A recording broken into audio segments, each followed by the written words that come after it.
ಮಕ್ಕಳು ನೋಡ್ಲಾರಕ್ಕೆ ಕಸ ಹೊಡೆದು ಕಸದಾಗ ತುಂಬಿ ತಿಪ್ಪ್ಯಾಗ ತಂದು ಒಗದಿರ್ತಾರ. ಮಳ್ಕೋಳಿ ಆ ತಿಪ್ಪ್ಯಾಗ ಹುಡ್ಕಾಡಿದ್ರೆ ಕಾಳು ಸಿಗಂಗಿಲ್ಲ. ಇನ್ನು ರೈತನ ತಿಪ್ಪ್ಯಾಗ ಹುಡುಕಾಡಿದ್ರೆ ಕಾಳು ಸಿಗ್ತಾವಂತ ಮಹಾತ್ಮ ಕೋಳಿಗೆ ಹೇಳದಂತೆ. ಇದು ಆ ಕೋಳಿದಲ್ರಿ, ಇಲ್ಲೇನು ಕೂತಾವಲ್ಲ ಇವು ಎಲ್ಲ ಅವ ಕೋಳಿನ. ಇವು ಒಟ್ಟು ಕೆದರಾಗತ್ತವನ, ಅಲ್ಲಿ ಸಿಕ್ಕೈತೇನು, ಇಲ್ಲಿ ಸಿಕ್ಕೈತೇನು, ಅಲ್ಲಿ ಸಿಕ್ಕೈತೇನು. ಸುಖ ಹುಡುಕಾಡದೆ ಗಂಡನ ಹತ್ತಿರ ಸುಖ ಸಿಗ್ತದೇನು, ಹೆಂಡತಿ ಹತ್ತಕ್ಕೆ ಸುಖ ಸಿಗುತ್ತದೇನು, ಮಕ್ಕಳಿಂದ ಸಿಕ್ಕಿತೇನು, ರೊಕ್ಕದಿಂದ ಸಿಕ್ಕಿತೇನು, ಆಸ್ತಿಯಿಂದ ಸಿಕ್ಕಿತೇನಂತ ತಿಳ್ಕೊಂಡು ಒಂದು ಸವಣೆ ಸುಖ ಹುಡುಕಾಡಕತ್ತಿದ್ದೇವ್ರಿ. ಅವ್ವ ಸುಖ ಸಿಗ್ತಾ ಇಲ್ಲ. ಯಾಕ್ರಿ? ಯಾಕೆ ಸುಖ ಸಿಗುವಲ್ತು? ಎಷ್ಟು ಪ್ರಯತ್ನ ಮಾಡಿದ್ರೂ ದುಃಖನೇ ಬರ್ತದ. ಪರಂತು ನಾವು ಹುಡುಕಾಡೋ ಸುಖ ಸಿಗುವಲ್ತು. ಅದಕ್ಕೆ ನಿಜಗೊಂಡ್ರು ಭಾಳ ಚಂದ ಬರೋದ್ರು. ಎಲ್ಲವನಾರ ಇದು ನೋಡಲಿಲ್ಲೆನಿಸಿದ ನೇಹ ಎಲ್ಲಿ ನೆಲೆಸಿಹುದು ತನ್ನಲ್ಲಿ, ಅದರಿಂದ ಸುಖವೇ ನಿಜ ಸುಖವೇ ನಿಖಿಳವೆನಿಸದೇಕಮುಖವಾಗಿರೆನ್ನೊಳು. ಸುಖ ಹೊರಗೆ ಹುಡುಕಾಡಿದ್ರೆ ಸಿಗೋದಿಲ್ಲ ತಾಯಂದಿರ. ನಾವು ಪ್ರಯತ್ನದಿಂದ ಆರಾಮ ಇರಾಕ ಪ್ರಯತ್ನ ಮಾಡಬೇಕು. ನಾವು ಹೊರಗೆ ಸುಖ ಹುಡುಕಾಡಿದ್ರೆ ಸಿಗೋದಿಲ್ಲ. ಇನ್ನು ದುಃಖವನ್ನು ಎಷ್ಟು ಬ್ಯಾಡಂದ್ರೂ ಅದು ಬಿಡವಲ್ತು. ದುಃಖ ಯಾರಿಗೆ ಬೇಕ್ರಿ ಹೇಳ್ರಿ? ದುಃಖ ನೋಡೋಣ. ದುಃಖ ಯಾರಿಗಾರ ಬೇಕಾಗ್ಯದ? ಕೈ ಎತ್ತರ ನೋಡೋಣ. ಎಲ್ರಿ ಸ್ವಾಮಿ ಅದು ಬ್ಯಾಡಂತ ನಾವೆಲ್ಲ ಓಡಾಡಕತ್ತಿದ್ದೀವಿ, ಊರ ದೇವ್ರಿಗೆ ಅಡ್ಡಾಡಕತ್ತೀವಿ, ಪಂಚಾಂಗ ಹೇಳೋರ ಹತ್ತಕ್ಕೆ ಹೋಗಾಕತ್ತೀವಿ, ದಾರ ಚೀಟಿ ಮಾಡೋರ ಹತ್ತಕ್ಕೆ ಹೋಗಾಕತ್ತೀವಿ. ಎದ್ರ ಸಲಾಗಿ? ಒಟ್ಟು ನಮ್ಮ ಮನ್ಯಾಗ ದುಃಖ ಬರಬಾರ್ದು ನೋಡ್ರಿ ಸ್ವಾಮಿ. ಏನು ಮಾಡಿದ್ರು ನಾವೆಲ್ಲರೂ ಖುಷಿಯಿಂದ ಇರ್ಬೇಕು, ಸಂತೋಷದಿಂದ ಇರಬೇಕು. ಹಂಗೆ ಮಾಡ್ರಿ ಅಂತ ತಿಳ್ಕೊಂಡು ನಾವು ಎಲ್ಲ ಕಡೆ ಅಡ್ಡಾಡ್ತೀವಿ. ಮತ್ತಿನ್ನು ದುಃಖ ನಮಗೆ ಯಾಕೆ ಬೇಕ್ರಿ ಸ್ವಾಮಿ? ದುಃಖ ಒಟ್ಟು ನಮಗೆ ಬೇಡ ಅಂತ ಮನೆಗೆ ಬೋರ್ಡ್ ಹಾಕೊಂಡು ಕೂತ್ರೆ ಬಿಡ್ತದೇನ್ರಿ? ಬಿಡ್ತದ? ಬಿಡಂಗಿಲ್ಲ. ಅದು ಬರ್ತದನೇ. ಯಾಕೆ ಬರ್ತದ ರೀ ಸ್ವಾಮಿ? ನಮಗೆ ಬೇಡಾದದ್ದು ಯಾಕೆ ಬರ್ತದ?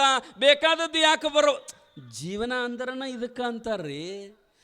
ನಾವು ಒಂದು ವೇಳೆ ಬೇಡಿದ್ದೆಲ್ಲ ಈ ಜಗತ್ತಿನೊಳಗೆ ಸಿಗುತ್ತಿತ್ತು ಅಂದ್ರೆ ಆ ಮ್ಯಾಲ ಕುಂತವನಿಗೆ ಬೆಲೆ ಎಲ್ಲಿ ಕೊಡ್ತಿದ್ರಿ ನೀವು? ದೇವರಿಗೆ ಕಿಮ್ಮತ್ತೆಲ್ಲಿ ಕೊಡ್ತಿದ್ರಿ? ದೇವ್ರು ಈಗ ಅಂತೀರಿ ರಗಡ. ನಿಮ್ಮ ಹತ್ತಕ್ಕೆ ಏನೂ ಇಲ್ಲ ಅಂದರೂ, ನಿಮ್ಮ ಕೈಯಾಗ ಏನೂ ಇಲ್ಲ ಅಂದರೂ ಈಗ ಅಂತೀರಿ ಯಾ ದೇವ್ರ, ಯಾ ಸ್ವಾಮಿ, ನಾವೇನು ಕಡಿಮೆ ಇದೀವಿ ಅಂತೀರೇ ನೀವು. ಮತ್ತಿನ್ನು ನೀವು ಹೇಳಿದ್ದೆಲ್ಲನೂ ನಮಗೆ ಸಿಕ್ಕಿತು, ದೇವರು ಕೊಟ್ಟ ಅಂತಂದ್ರೆ ನಮ್ಮ ಮುಂದೆ ಅದಾರ ಯಾರಂತ ನಾವು ಅಂತೀವ್ರಿ. ಅದಕ್ಕೆ ದುಃಖ ನಮಗೆ ಬಿಡ್ತಾ ಇಲ್ಲ, ಸುಖ ಬರ್ತಾ ಇಲ್ಲ. ಯಾಕೆ ಅಂತ ನಾವು ವಿಚಾರ ಮಾಡ್ಬೇಕ ತಾಯಂದಿರ. ಯಾಕಂತಂದ್ರೆ ಬಹುತೇಕ ನಿಮಗೆ ಗೊತ್ತದ, ದುಃಖ ಬ್ಯಾಡಂದ್ರೆ ಬಿಡೋದಿಲ್ಲ. ಅದು ಎಲ್ಲಿಂದ ಬರ್ತದ ಅನ್ನೋದನ್ನು ನಾವು ಯೋಚನೆ ಮಾಡಬೇಕು. ದುಃಖ ಎಲ್ಲಿಂದ ಬರ್ತದ ಮತ್ತು ಸುಖ ಎಲ್ಲಿಂದ ಬರ್ತದ? ಈಗ ನಮ್ಮ ಹೊಲಕ್ಕೆ ನೀರು ಬೇಕಾಗ್ಯದ. ಕಿನಾಲ್ ಗೇಟ್ ಬಂದಿತ್ತು ಅಂತಂದ್ರೆ ನೀರು ಬರ್ತದೇನ್ರಿ ನಮ್ಮ ಹೊಲಕ್ಕೆ? ನಾವೇನು ಮಾಡ್ಬೇಕು? ನಮ್ಮ ಹೊಲಕ್ಕೆ ನಮ್ಮ ಹೊಲದ ಸಮೀಪ ಕಿನಾಲ್ ಇತ್ತಂದ್ರೆ ನಮ್ಮ ಕಿನಾಲಕ್ಕೆ ನೀರು ಬರ್ಬೇಕಾದ್ರೆ ನಾವೇನು ಮಾಡ್ಬೇಕ್ರಿ? ಮ್ಯಾಲೆ ಹೋಗಿ ಕಿನಾಲ್ ಗೇಟ್ ಓಪನ್ ಮಾಡ್ಬೇಕು, ಅದನ್ನು ಮ್ಯಾಲೆ ಎತ್ತಬೇಕು. ಅಂದ್ರೆ ಕೆನಾಲ್ದಾಗ ನೀರು ಬರ್ತಾವೆ. ಇಲ್ಲ ಅಂತಂದ್ರೆ ಬರಂಗಿಲ್ಲ. ಹಂಗೆ ನೀವೇನು ಮಾಡಿರಿ ಅಂತಂದ್ರೆ ಸುಖ ಬರ್ತಕ್ಕಂಥ ಕೆನಾಲದ ಏನದ ನೋಡ್ರಿ, ಅದನ್ನು ಗೇಟ್ ಹಾಕಿರಿ. ದುಃಖ ಬರುವುದೊಂದು ಕೆನಲ್ ಅದ, ಅದನ್ನು ಪೂರ್ತಿ ಓಪನ್ ಮಾಡ್ಕೊಂಡು ಕೂತೀರಿ. ಮತ್ತೇನದ? ದುಃಖ ಬರೋ ಕೆನಲ್ದು ಓಪನ್ ಮಾಡೀವಿ, ಸುಖ ಬರೋ ಕೆನಲ್ದು ಅದನ್ನು ಬಂದ್ ಮಾಡೀವಿ. ಹೆಂಗೆ ಸಾಧ್ಯ ಆಗುತ್ತದ? ಅದಕ್ಕೆ ಒಬ್ಬರು ಭಾಳ ಚಂದ ಬರೀತಾರೆ, ಪುಣ್ಯಶ ಫಲಂ ಇಚ್ಛಂತಿ. ಶಾಸ್ತ್ರದೊಳಗೆ ಭಾಳ ಚಂದ ಬರೀತಾರೆ, ಪುಣ್ಯದ ಫಲವನ್ನು ಎಲ್ಲರೂ ಅಪೇಕ್ಷೆ ಮಾಡ್ತೀರಿ, ಆದ್ರೆ ಪುಣ್ಯಂ ನೆಚ್ಚಂತಿ ಮಾನವ, ಪಾಪಶ ಫಲಂ ನೆಚ್ಚಂತಿ. ಪಾಪಂ ಕುರುವಂತಿ ಯತ್ನತಃ. ಎಷ್ಟು ಚಂದ ಶಾಸ್ತ್ರದೊಳಗೆ ಬರೀತಾರೆ ನೋಡ್ರಿ. ನಿಮಗೆ ಸುಖ ಬೇಕಾಗ್ಯದಾರ, ಆ ಸುಖ ಬೇಕಾಗಿತ್ತು, ಶಾಂತಿ ನೆಮ್ಮದಿ ಸಂತೋಷ ಬೇಕಾಗಿತ್ತಂದ್ರೆ ಅದು ಎಲ್ಲಿದ ಬರ್ತದಂತಂದ್ರೆ ಅದಕ್ಕೆ ನಮ್ಮ ಪುಟ್ಟರಾಜ ಸರ್ ಭಾಳ ಚಂದ ಒಂದು ಬರ್ದಾರ ನೋಡ್ರಿ. ಏನಂತಂದ್ರೆ ಪಾಪದ ಫಲವೇ ದುಃಖ, ಪುಣ್ಯದ ಫಲವೇ ಸುಖ. ಅವರು ದಾರಿ ಹೇಳಿದರು, ದುಃಖ ಎಲ್ಲಿದ ಬರ್ತದ ಮತ್ತು ಸುಖ ಎಲ್ಲಿದ ಬರ್ತದ. ದುಃಖ ಎಲ್ಲಿದ ಬರ್ತದಂತಂದ್ರೆ ನೀವೇನು ಪಾಪ ಮಾಡ್ತೀರಲ್ಲ, ಆ ಪಾಪದ ಫಲನ ಇವತ್ತು ನಾವು ದುಃಖವನ್ನು ಅನುಭವಿಸಕತ್ತಿದ್ದು. ಎಷ್ಟು ಚಂದ ಹೇಳ್ತಾರೆ ನೋಡ್ರಿ ಅದರೊಳಗೆ. ಪಾಪಂ ನೆಚ್ಚಂತಿ, ಪಾಪದ ಫಲ ಏನದ, ದುಃಖವನ್ನ ಬ್ಯಾಡಂತೀರಿ, ಆದ್ರೆ ಪಾಪವನ್ನ ಪ್ರಯತ್ನಪೂರ್ವಕವಾಗಿ ನೀವು ಮಾಡ್ತೀರಿ. ಅದು ಬರುವುದು ಹೆಂಗೆ ಬಿಡುತ್ತದ? ಬಿಡೋದಿಲ್ಲ. ಇನ್ನ ಸುಖ ಬೇಡ್ತೀರಿ, ಸುಖ ಎಲ್ಲಿಂದ ಬರ್ತದ? ಪುಣ್ಯದ ಫಲ, ಅದು ಅಲ್ಲಿಂದ ಬರ್ತದ. ಆದ್ರೆ ಪುಣ್ಯವನ್ನು ನಾವು ಮಾಡಕ್ಕೆ ತಯಾರಿಲ್ಲ. ಅದು ಸುಖ ಎಲ್ಲಿದ ಬರ್ತದ ತಾಯಂದಿರ? ಅದಕ್ಕೆ ಶ್ರೀಮನ್ ನಿಜಗುಣ ಶಿವಯೋಗಿಗಳು ಭಾಳ ಚಂದ ಬರೀತಾರೆ. ಏನಂತಂದ್ರೆ ದುರಿತ ಕರ್ಮವನ್ನೊಲ್ಲದಿರು, ಪುಣ್ಯವನೇ ಮಾಡು. ದುರಿತ ಕರ್ಮ ಅಂತಂದ್ರ ಪಾಪ ಕರ್ಮವನ್ನು ಮಾಡಬೇಡಪ್ಪ, ಪಾಪ ಮಾಡಬೇಡ, ಅಲ್ಲದ ಕೆಲಸ ಮಾಡಬೇಡ. ಅದು ಪಾಪ ಮಾಡಿದಿ ಅಂತಂದ್ರ ನಿನಗ ನೆಮ್ಮದಿಯಿಂದ ಇರಾಕನೂ ಬಿಡಂಗಿಲ್ಲ, ಮತ್ತು ದೇವ್ರನೂ ನಿನಗ ಕೃಪಾ ಮಾಡಂಗಿಲ್ಲಪ್ಪ. ಪಾಪ ಮಾಡಿದಿ ಅಂತಂದ್ರೆ ಅದಕ್ಕೆ ಪಾಪವನ್ನು ಮಾಡಬೇಡ, ದುರಿತ ಕರ್ಮವನ್ನೊಲ್ಲದಿರು. ಪಾಪ ಮಾಡಿದ್ರೆ ದೇವರ ಕೃಪೆನೂ ಆಗೋದಿಲ್ಲ, ನಮಗೇನಪ್ಪ ಅಂತಂದ್ರೆ ಸುಖನೂ ಸಿಗೋದಿಲ್ಲ.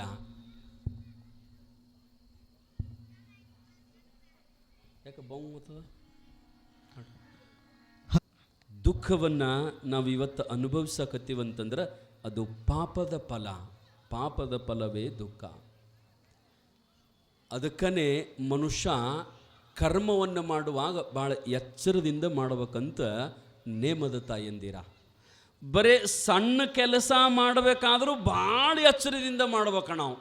ನಾವು ಮಾಡುವ ಕೆಲಸದಿಂದ, ನಾವು ಮಾಡುವ ಕರ್ಮದಿಂದ ಎಷ್ಟು ಪುಣ್ಯ ಆಗುತ್ತದ, ಎಷ್ಟು ಪಾಪ ಆಗುತ್ತದ ನಾವೇ. ಯಾಕಂದ್ರೆ ಅದರ ಫಲವನ್ನು ಅನುಭವಿಸೋರು ನಾವು. ಪಾಪ ಮಾಡಿದೀವಿ, ಪಾಪದಿಂದ ಬರತಕ್ಕಂಥ ಫಲವನ್ನು ಮಾಡಿದವನೇ ಅನುಭವಿಸಬೇಕು. ನೀನು ಪುಣ್ಯ ಮಾಡಿದಿ, ಆ ಪುಣ್ಯದಿಂದ ಬರತಕ್ಕಂಥ ಸುಖವನ್ನು ನಾವೇ ಅನುಭವಿಸಬೇಕು.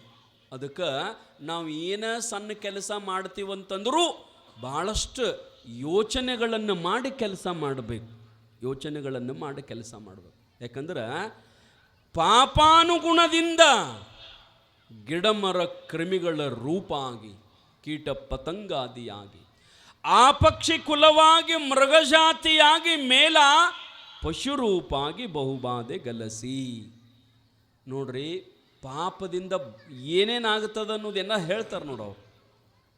ಪಾಪದಿಂದ ನಮಗೆ ದುಃಖ ಬರ್ತದೆ, ಪಾಪದಿಂದ ನಮಗೆ ಕ್ರಿಮಿ ಕೀಟ ಇವುಗಳ ಜನ್ಮ ಬರ್ತದೆ, ಪಾಪದಿಂದ ಭಗವಂತನ ಕೃಪೆ ಆಗೋದಿಲ್ಲ. ಅದಕ್ಕೆ ನಾವು ಮಾಡುವ ಕರ್ಮದೊಳಗೆ ಭಾಳ ಎಚ್ಚರದಿಂದ ಇರಬೇಕು. ಅದಕ್ಕನೇ ಏನಪ್ಪ ಅಂತಂದ್ರೆ ನಿಜಗೊಂಡ್ರು ಕೆಟ್ಟ ಕರ್ಮ, ದುರಿತ ಕರ್ಮವನ್ನು ಮಾಡಬೇಡ್ರಿ. ಇನ್ನೊಂದು ಕಡೆ ಹೇಳ್ತಾರೆ ನಾವೆಲ್ಲ ಭಗವಂತನಿಗೆ ಕೃಪೆ ಆಗ್ಬೇಕು, ನಮಗೆ ಭಗವಂತಂದು ಪರಮಾತ್ಮ ನಮಗೆ ಒಲಿವಲ್ಲ ಅಂತ ನಾವು ಅಂತೀವಿ.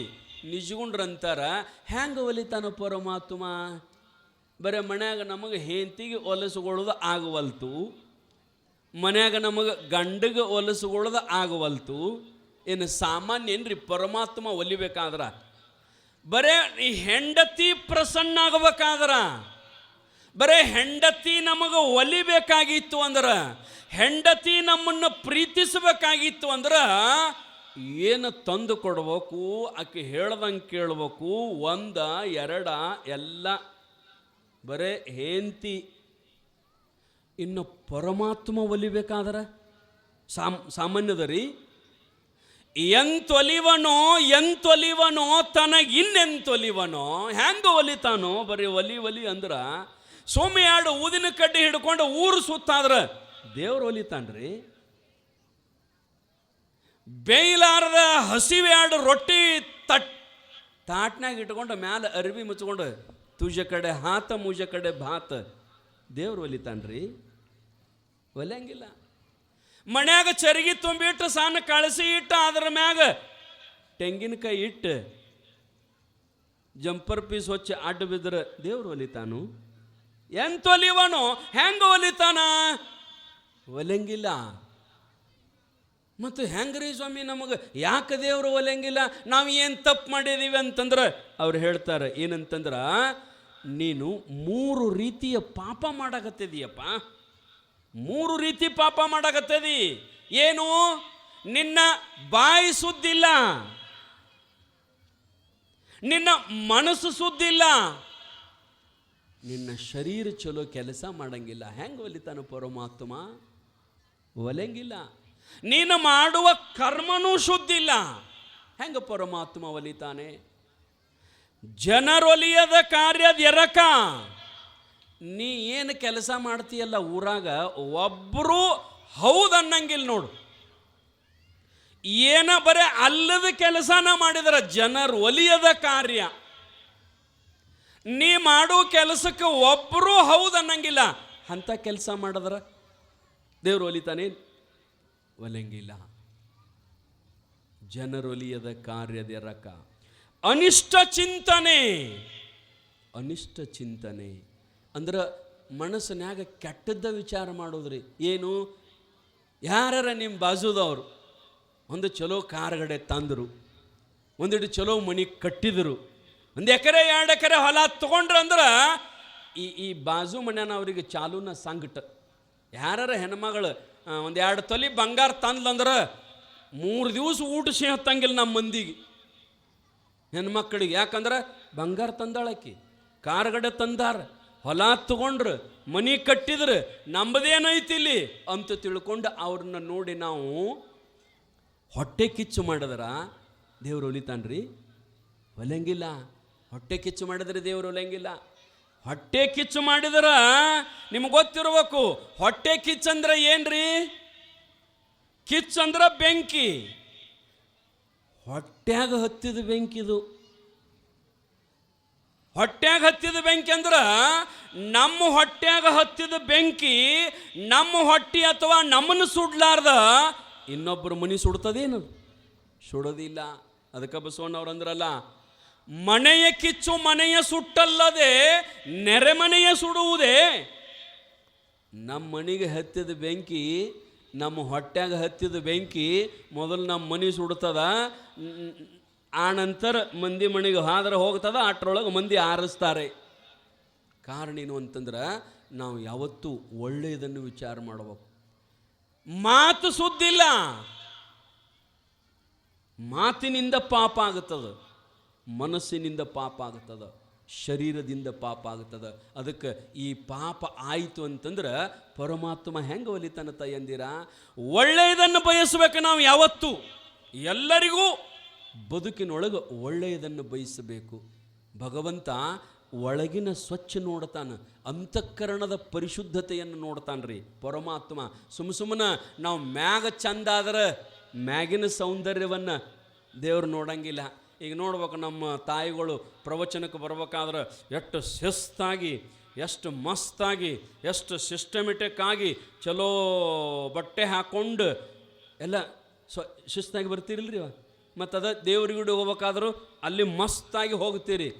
ನಾ ಅಂತೀನಿ, ದೇವ್ರ ಈ ಮ್ಯಾಗಿನ ಮಸ್ತ್ ನೋಡಂಗಿಲ್ಲವ, ಈ ಮ್ಯಾಲಿನ ಸೌಂದರ್ಯವನ್ನು ಒಟ್ಟು ಪರಮಾತ್ಮ ನೋಡಂಗಿಲ್ಲ.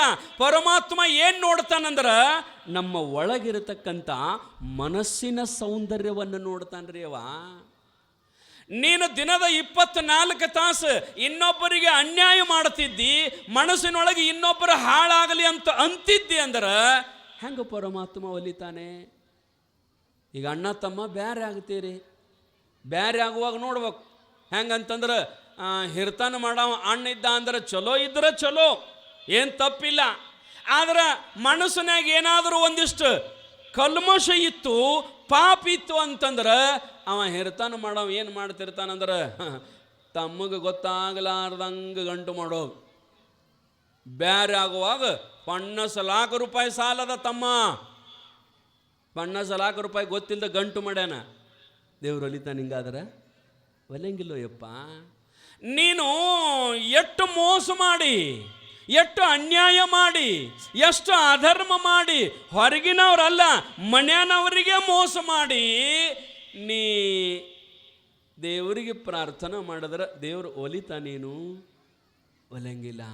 ನೀ ಇಟ್ಟೆಲ್ಲ ಮೋಸ ಮಾಡಿ, ಅನ್ಯಾಯ ಮಾಡಿ, ಅಧರ್ಮ ಮಾಡಿ ನಾವು ರೊಕ್ಕ ರೂಪಾಯಿ ಆಸ್ತಿ ಅಂತಸ್ತು ಇದನ್ನೆಲ್ಲ ಗಳಿಸಿದೀವಂದ್ರೆ ಹೋಗುವಾಗ ಒಯ್ಯಕ್ಕೆ ಬರ್ತದೇನು? ಯಾರು ಓದಾರ ನಿಮ್ಮೂರಾಗ?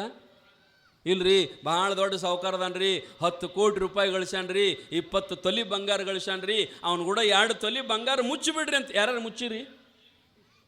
ಮುಚ್ಚಿದ ಮರುದಿವಸ ಹೋಗಿ ಹಾಡ್ತಾರ ಮಂದಿ. ಯಾಕ? ತಕ್ಕೊಳಾಕ. ಯಾರು ಇನ್ನ ಪಕ್ಕ ತಿಳ್ಕೋರಿ, ಅನ್ಯಾಯದಿಂದ ನಾವು ದುಡ್ಡು ಗಳಿಸಿದೀವಂದ್ರೆ ಆ ದುಡ್ಡು ನಮ್ಮ ಜೊತೆ ಬರಂಗಿಲ್ಲ. ಅನ್ಯಾಯದಿಂದ ಬಿಡ್ರಿ, ಪ್ರಾಮಾಣಿಕತನದಿಂದ ದುಡಿದು ಗಳಿಸಿದ ದುಡ್ಡ ನಮಗೆ ಒಯ್ಯಾಕ ಬರಂಗಿಲ್ಲ. ಇನ್ನು ಅನ್ಯಾಯದಿಂದ ಗಳಿಸಿದ ದುಡ್ಡು ಒಯ್ಯಾಕ ಬರ್ತದ? ಬರಂಗಿಲ್ಲಪ್ಪ, ಬರಂಗಿಲ್ಲ. ಮತ್ತು ಇನ್ನು ಏನು ಬರ್ತದಂದ್ರೆ ಪಕ್ಕ ತಿಳ್ಕೋರಿ, ಅನ್ಯಾಯದಿಂದ ಅಧರ್ಮದಿಂದ ದುಡ್ಡು ಏನು ಗಳಿಸಿರ್ತೀವಲ್ಲ, ಅನ್ಯಾಯದಿಂದ ದುಡ್ಡು ಗಳಿಸಿದ್ರೆ ಏನು ಪಾಪ ಆಗಿರ್ತದಲ್ಲ, ಆ ಪಾಪ ಮಾತ್ರ ನಮ್ಮ ಬೆನ್ನು ಬಿಡಂಗಿಲ್ಲ, ಅದು ಹಿಂದೆ ಬರ್ತದ ನೋಡ್ರಿ. ದುಡ್ಡು ಬರಂಗಿಲ್ಲ, ಎಷ್ಟು ಮುಷ ಅದ ನೋಡ್ರಿ.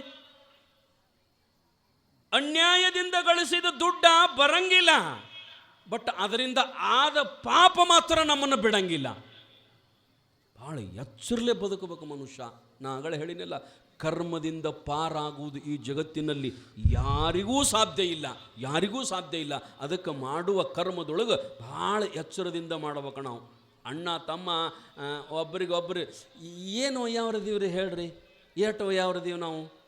ಎಲ್ಲರೂ ಪ್ರೀತಿಯಿಂದ ನೋಡ್ಬೇಕು. ಒಬ್ಬೊಬ್ಬರಲ್ಲಿ ಇಲ್ಲಿ ಎಲ್ಲ ಚಲೋ ಅದಿರಿಲ್ಲ ಅಂತ ಅರ್ಥಲ್ಲ, ಒಬ್ಬೊಬ್ರು ಮನ್ಯಾಗ ನೋಡ್ಬೇಕು. ಹೆಂಗಂತಂದ್ರೆ ಅವ ಹಿರ್ತಾನ ಮಾಡವ ಇಟ್ಟು ಮನಸ್ಸು ಹೊಲಸು ಇರ್ತದ. ಜಾತ್ರೆಗೆ ತನ್ನ ಹೆಂಡತಿಗೆ ಸೀರೆ 1000 ರೂಪಾಯಿ ತಂದಿರ್ತಾನ, ತಮ್ಮನ ಹೆಂಡತಿಗೆ 200 ರೂಪಾಯಿ ತರ್ತಾನ. ಗೊತ್ತಾಗಿಲ್ಲ, ಹಂಗೆ ಆಗಂಗಿಲ್ಲ ಏನ್ರಿ? ಅವಾಗ ಗೊತ್ತಾಗುತ್ತದ. ತಮ್ಮನ ಹೆಂಡತಿ ತಮ್ಮನ ಮಕ್ಕಳಿಗೆ ಸಾದಾ ಬಟ್ಟೆ ತರ್ತಾನ, ತನ್ನ ಮಕ್ಕಳಿಗೆ ಕಿಮ್ಮತ್ತಿನ ಬಟ್ಟೆ ತರ್ತಾನ. ಯಪ್ಪ, ಅದು ಮಗನೋ ಇದು ಮಗನೋ? ಯಾಕೆ ಅನ್ಯಾಯ ಮಾಡತಿ? ಯಾಕೆ ಭೇದ ಭಾವ ಮಾಡತಿ? ಎಟ್ಟು ಹೋಗೋದದ ಅದರೊಳಗ? ನೀ ತಿನ್ನುವುದು ಅದ, ಅವರು ತಿನ್ನುವುದು ಅದ. ಯಾಕೆ ಮೋಸ ವಂಚನೆ ಮಾಡೋದು? ಎಲ್ಲರಿಗೂ ಒಂದೇ ತಂದುಬಿಟ್ರೆ ಏನಾಗ್ತದೆ? ಒಬ್ಬ ದೊಡ್ಡ ಸಾವುಕಾರ ಹಿರ್ತಾನ ಮಾಡ್ತಿದ್ದ ಮನೆಯೊಳಗೆ, ಅವ್ರ ತಮ್ಮ ಹೊಲದಾಗ ಕೆಲಸ ಮಾಡ್ತಿದ್ದ. ಪಾಪವ 24 ತಾಸು ಹೊಲದಾಗ ಇರ್ತಿದ್ದ, ಊರಿಗೆ ಬರ್ತಿದ್ದಿಲ್ಲ ಪಾಪವ. ಮಣ್ಣಿನ ಕೂಡ ಮಣ್ಣಾಗಿ ದುಡಿತಿದ್ದ. ಮಣ್ಣಿನ ಕೂಡ ಮಣ್ಣಾಗಿ ಅವರು ದುಡಿತಾರಂತ ತಿಳ್ಕೊಂಡು ಹಿರ್ತಾನ ಮಾಡೋರು ಟಾರ್ಚ್ ಹಾಕಿದ ಅಂಗಿ, ಟಾರ್ಚ್ ಹಾಕಿದ ದೋತ್ರ ಉಟ್ಕೊಂಡು ಅಡ್ಡಾಡ್ತಿರ್ತಾರೆ. ಇಲ್ಲ ಅಂತಂದ್ರೆ ಅಡ್ಡಾಡಕ್ಕೆ ಆಗಂಗಿಲ್ಲ. ಅವ ಯಾವಾಗಾರ ಅಮಾಸಿ ಹುಣ್ಣಿಮೆ ಜಾತ್ರೆ ಇದ್ದಾಗ ಊರಾಗ ಬರ್ತಿದ್ದ, ಇಲ್ಲಾಂದ್ರೆ ಪಾಪ ಬರ್ತಿದ್ದಿಲ್ಲ. ಅದು ಸಿಕ್ಕಾಪಟ್ಟಿ ಕಬ್ಬು ಮಾಡ್ತಿದ್ದ, ಸಿಕ್ಕಾಪಟ್ಟಿ ಬೆಳಿತಿದ್ದ. ಎಲ್ಲ ಕೊಟ್ರೆ ವರ್ಷಕ್ಕೆ ಕೋಟಿ ಕೋಟಿ ರೂಪಾಯಿ ಲಾಭ ಬರ್ತಿತ್ತು. ಪಾಪ ಅದು ಹೊಲದಾಗ ದುಡಿಯೋದು ಒಂದು ದಿಪ್ಪನ ಮುಂಡ, ಒಂದು ದಿಪ್ಪನ ದೋತ್ರ ಉಟ್ಕೊಂಡು ಅಡ್ಡಾಡ್ತಿತ್ತು. ಇವ ಮನಗಂಡ ಕಾರ್ ಗಾಡಿ ತೊಗೊಂಡು ಅಡ್ಡಾಡ್ತಿದ್ದ. ಹೊರಗಡೆ ಹೋದಾಗ ಮಕ್ಕಳಿಗಂತ ಒಂದೆರಡು ದೊಡ್ಡ